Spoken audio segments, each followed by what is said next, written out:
What's up, everybody? So it's been what, like a week since I made a video? I don't know.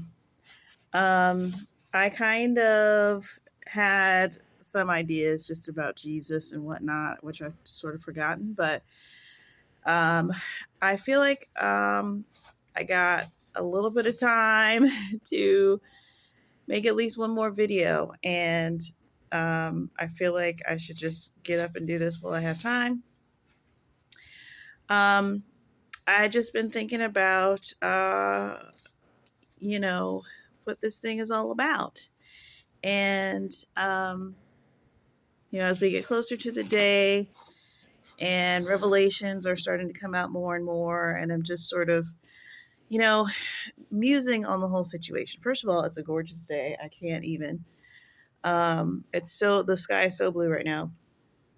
I don't know. I think I just haven't been outside in a while or something, but, um, well, I just been thinking a lot about the fact that um, so much of this, and I think it really all of it comes down to like our free will. And I know that some people will argue whether we have it, whether we actually have free will or not. Um, Not only do we have it, but it's starting to look like that's literally what this entire thing is about.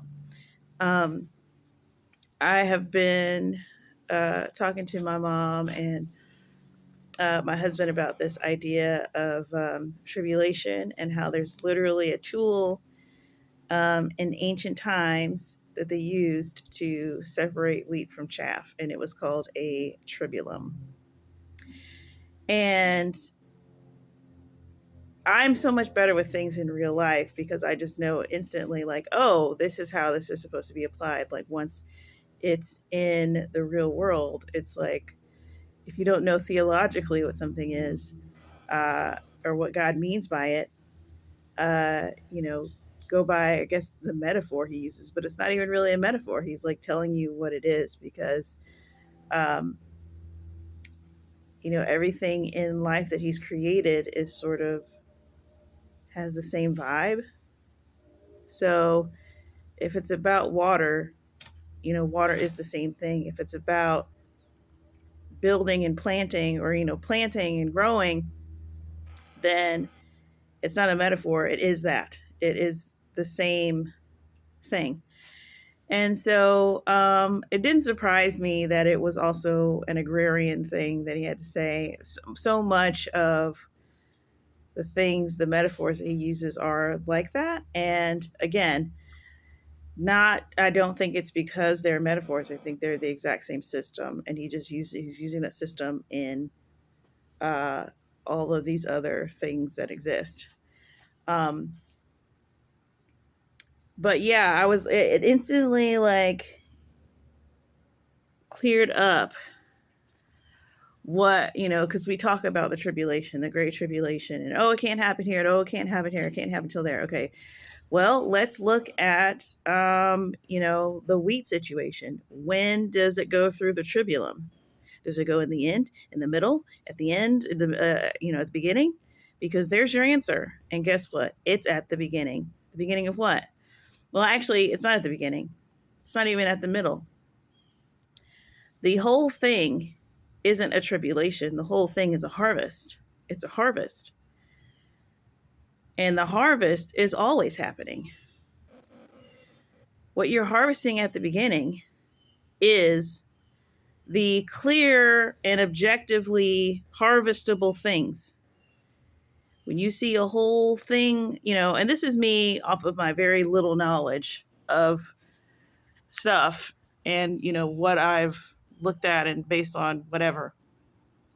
And this is probably why we have so much trouble understanding stuff, aside from the fact that it's old and ancient. We're so removed from this stuff, which I've talked about before.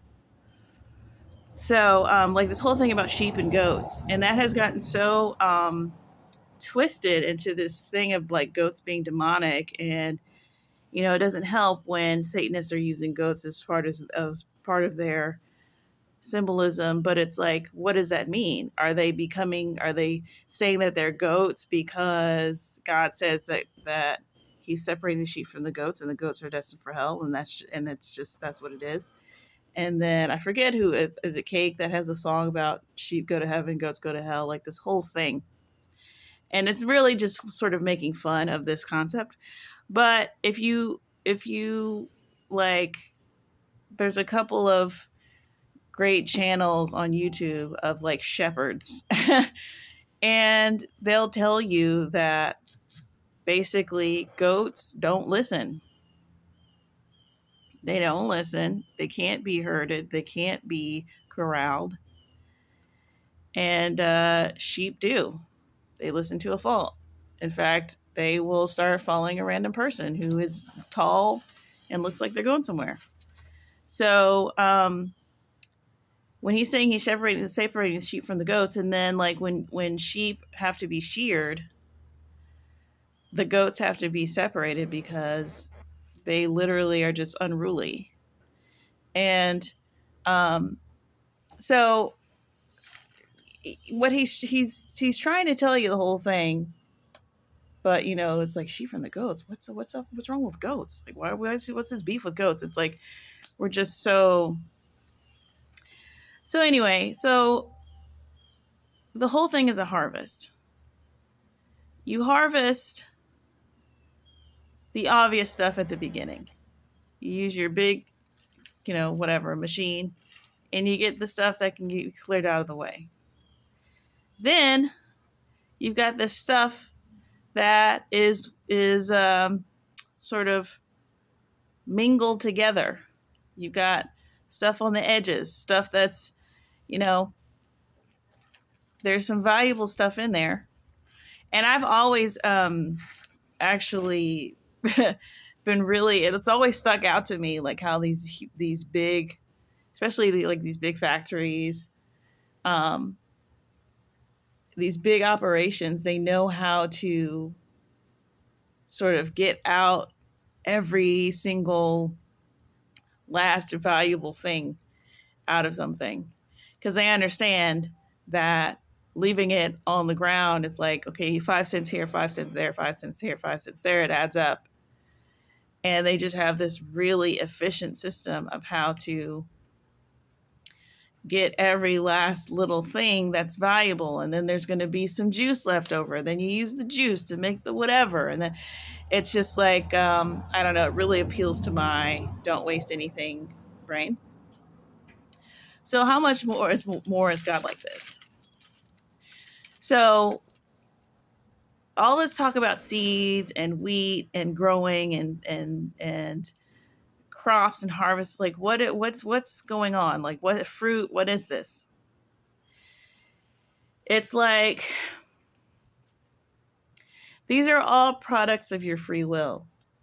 And this is why why we always are saying like it's not about your good deeds, because it isn't. Your good deeds may be a product, but they're a product of the decisions that you make. Like you use your free will, you make a choice.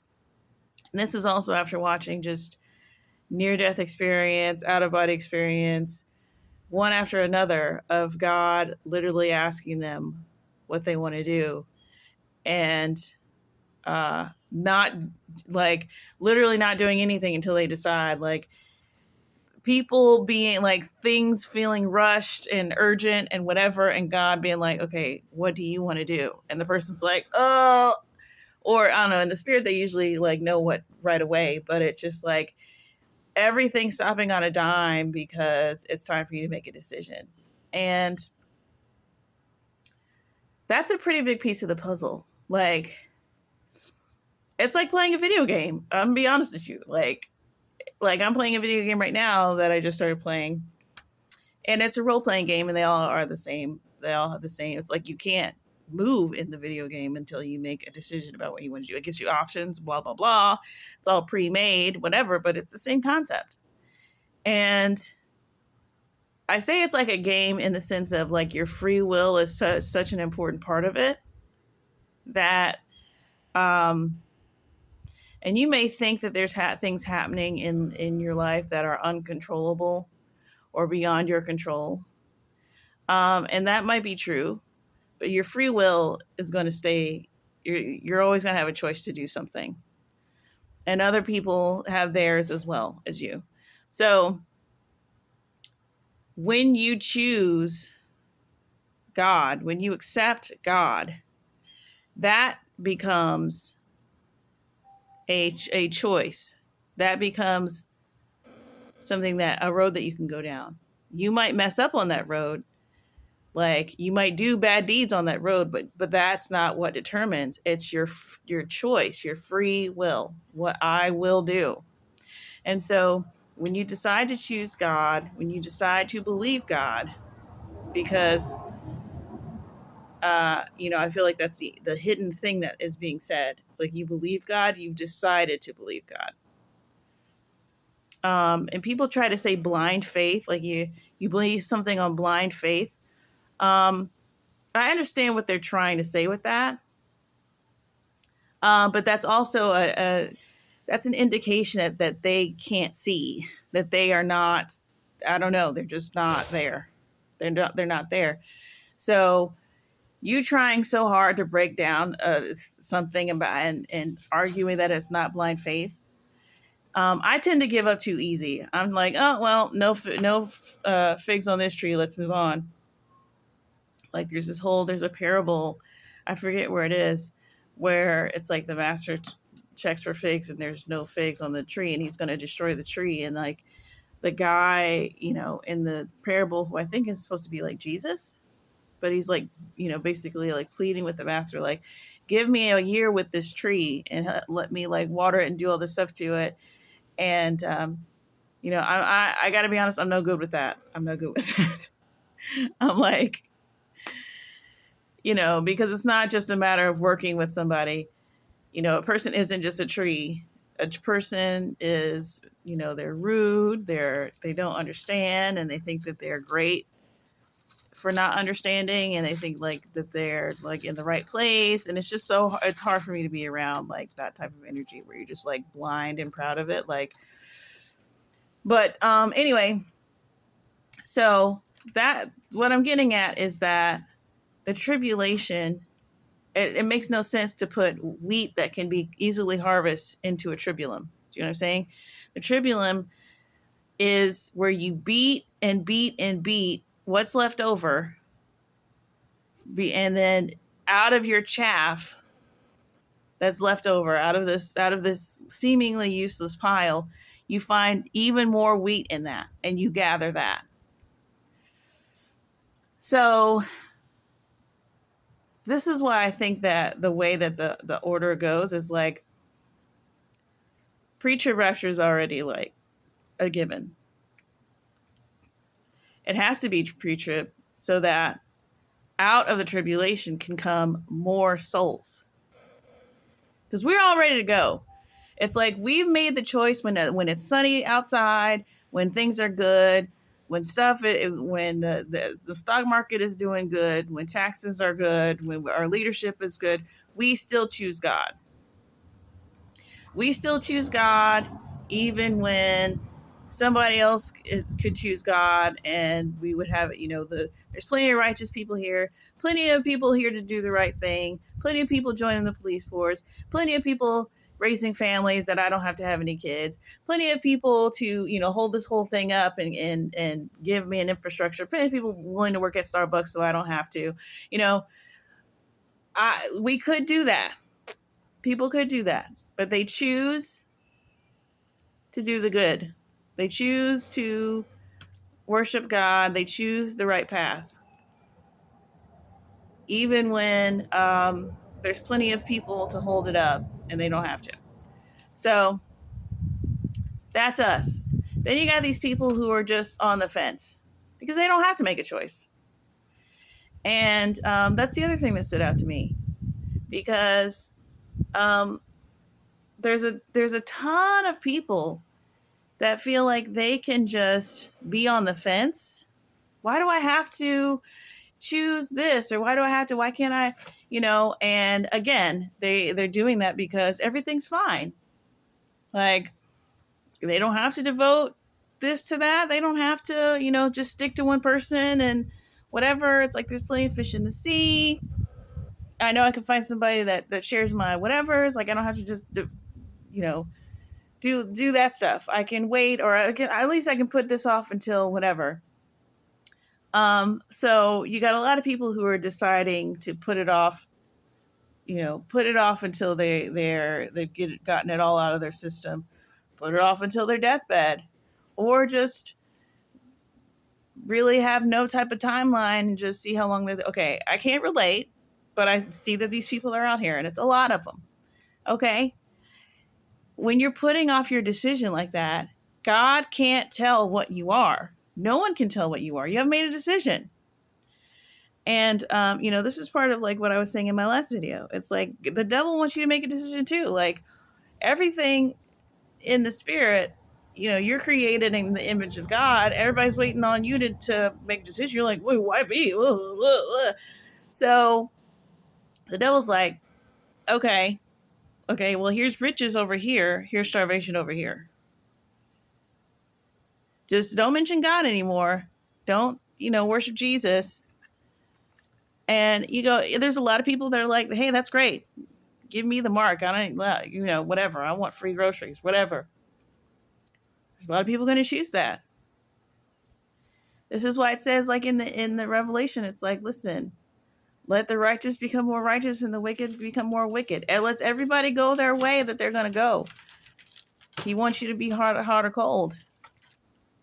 So when you put it off, you're putting yourself, all you're doing is putting yourself in a position to get beaten. Because free will is the name of the game. And your free will isn't just for you to just do whatever you want. It's for you to make decisions.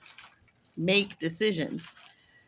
And so when you're putting that off, it's like, oh, well, let me take away the rain. Let me, put you in a situation. Let me put your loved ones in precarious situations. Let me get the food. Let's stop the food production for a little while. And you might think, oh, well, that's so cruel. That's so cruel. Really? So what's your decision now? Like people are so used to being on a sideline. And I feel like, the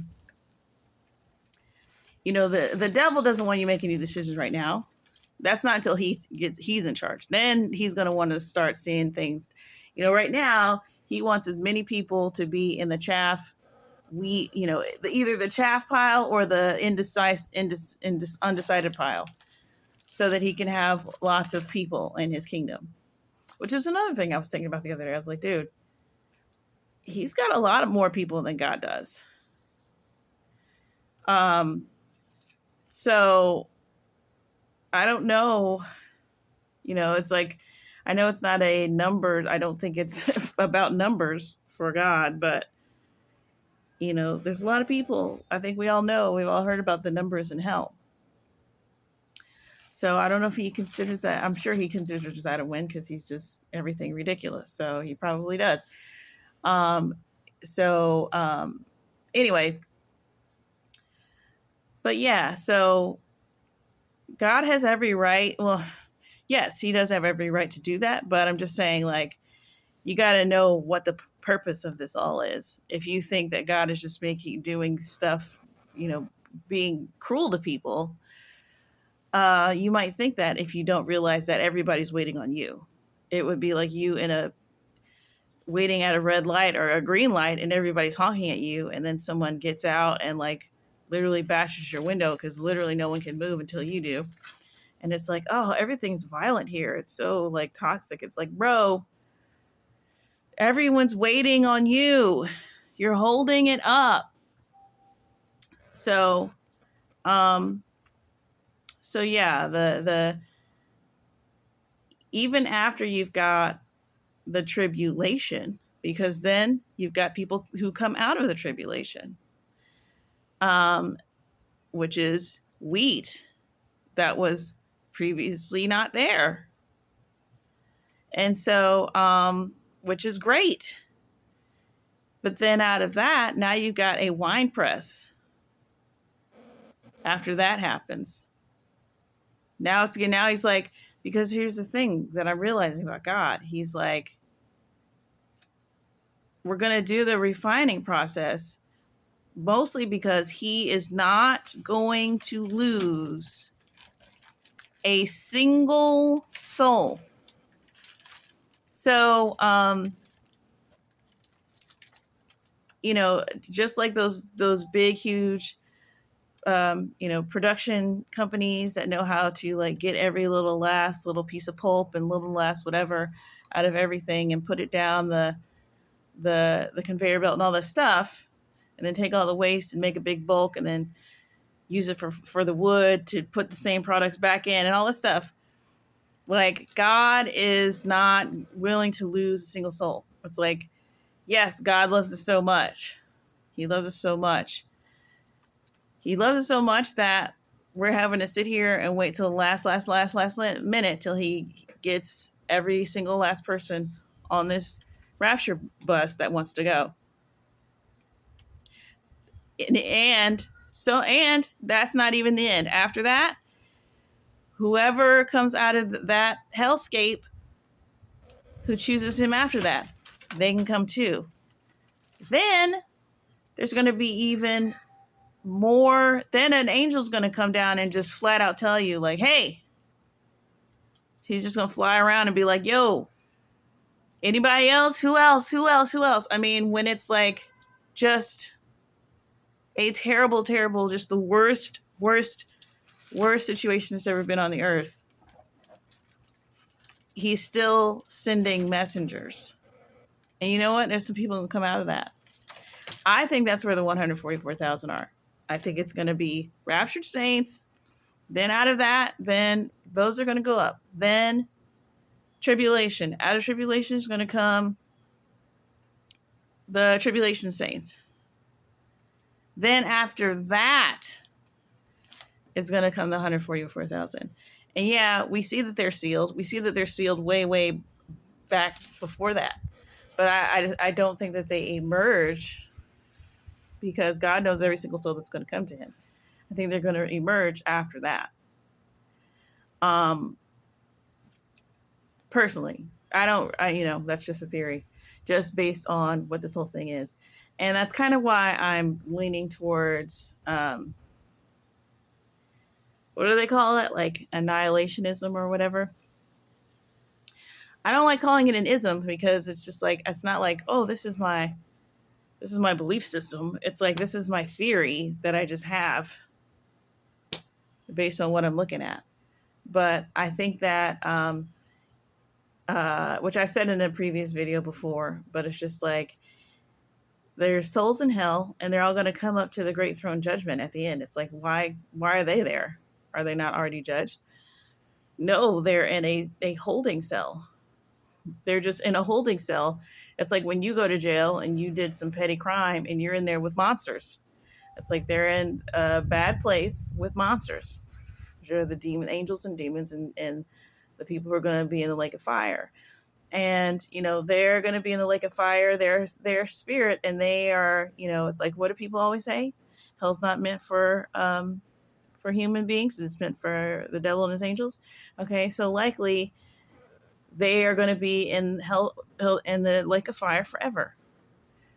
I don't know that humans can survive the lake of fire. I think that we will probably get destroyed in the lake of fire.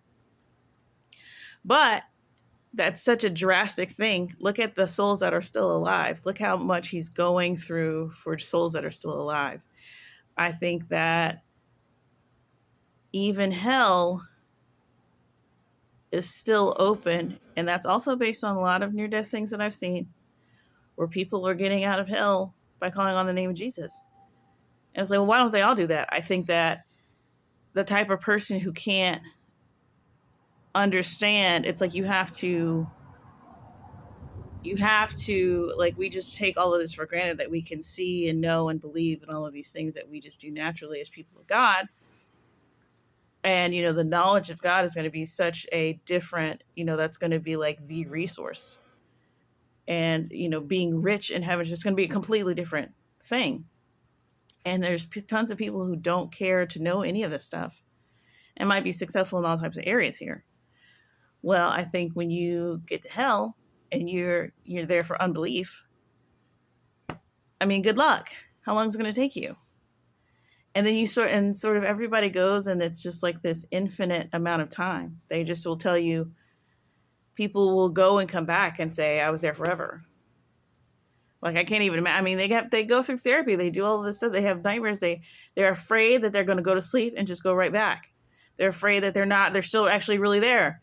Like, they're so, like, that experience is so, like, when you hear about these people talking. So, when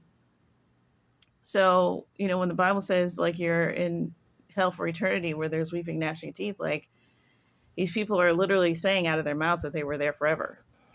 So I think it just is, that is just the timeline. It's forever. Like, no matter when you go and how long you're there, if you're there for 2 minutes, it's forever. If you're there forever, it's forever. And I think that, if you're going to eventually go up to be judged, there's got to be a reason for that. It's got to be because you could possibly get yourself out or get out somehow. At any rate, hell does not appear to be judgment, because the second death is what? Is the lake of fire. So, we're promised that we will escape the second death. But if you look at what the second death is, it's like, oh, okay. That's not, I mean, it's a nice guarantee. I'm glad, but it's just like, just the way that God is like, well, you're definitely not gonna get the lake of fire. So we know that. It's like, good. But I don't know. Just based on his nature, or based on what I have observed of his nature, of the nature of this place and the nature of the way he does things, I think that